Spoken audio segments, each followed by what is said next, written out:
Hi guys. Ayan, still nabilang pa rin. 1, 2, 3, 4, 5. Marami guys. Itong ipon challenge namin, itong piso-piso. Itong piso-piso, bago lang to. Mga this year lang. Pero meron kaming ipon challenge guys. Nag-start pa kami noong 2021. Tapos, nabagyuhan siya. Ang ginawa, pinunasan. Pinunasan saka binalik.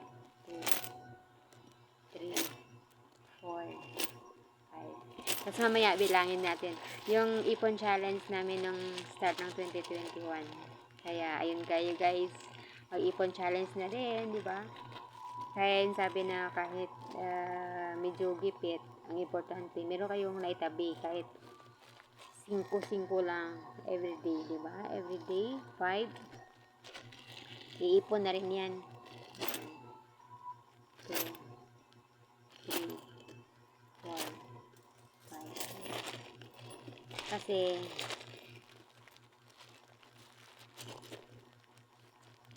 malaking tulong talaga, di ba? Lalo na pag walang pera. May madudukot. Di ba? Ganun talaga yan. Dapat. Hindi talaga makuha yung... At saka dapat magkaroon tayo ng disiplina sa paggasto ng pera. Kailangan magtabi. Yan ang mahalaga, di ba?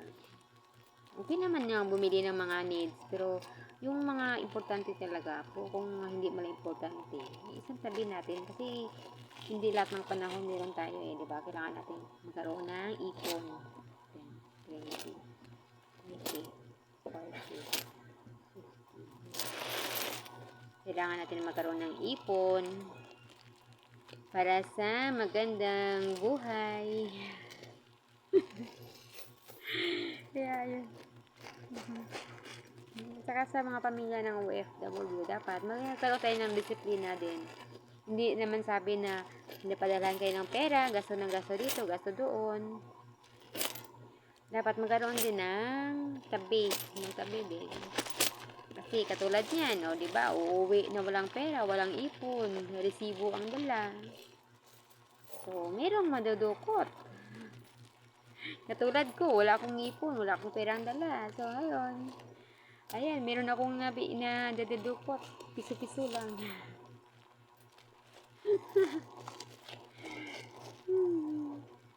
1, 2, 3, 4, 5.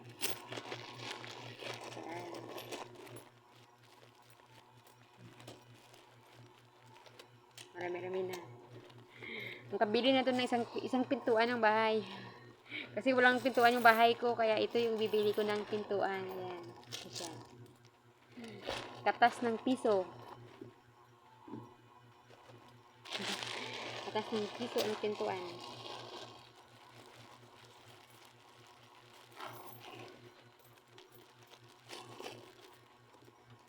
One, 2, 3, 4, 5. Laki na rin guys. Kasi pag napuno niyo yung 1.5, ang laman niya nasa 1,000 plus na yung piso-piso. 1,000. Meron pa natira. Hindi pa nabuksan. Ayan.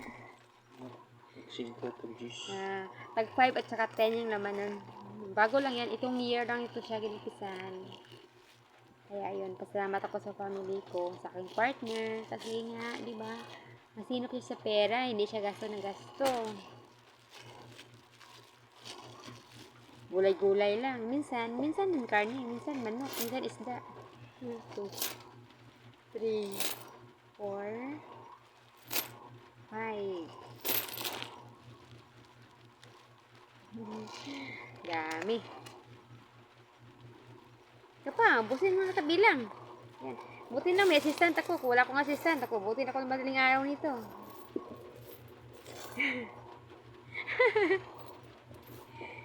Yan, langin na natin. Ito pa, inaiwan. Ayan.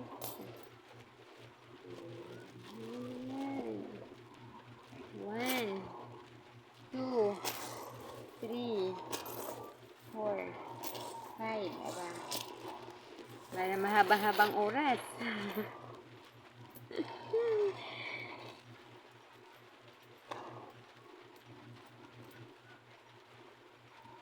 Binilang namin yung isang 1.5. Ang laman niya is 1,169.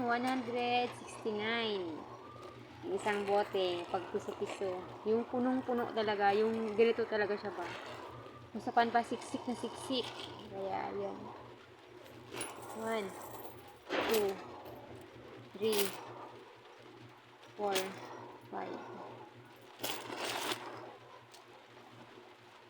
Nakati na yung mata ko sa kabila. Two,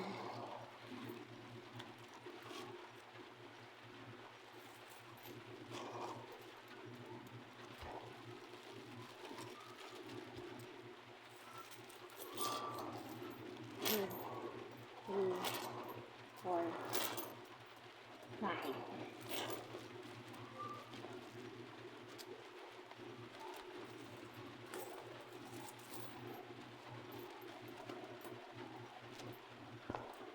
Ayan guys, hindi pa tapos guys. Ayan, marami. Ayan o. Marami na. Naipon na. Meron pa dito. Ayan. So, ayan. Meron pa.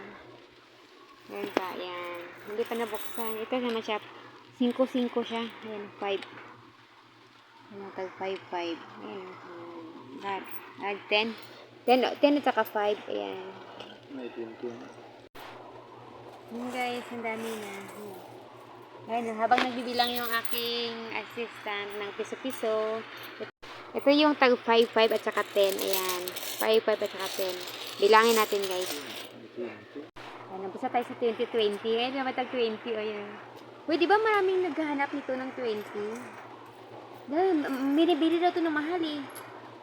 Kaya tingnan natin, baka may mabinta tayo nito ng 30,000 ang bawat isa. Dami. Plus 20. Ayan nga, plus 20 siya. Sa mga naghahanap ng 20 coins, marami kami. Ayan. Ha? Okay na? Yeah. Okay, mamaya, update kita guys ha, magkano lahat.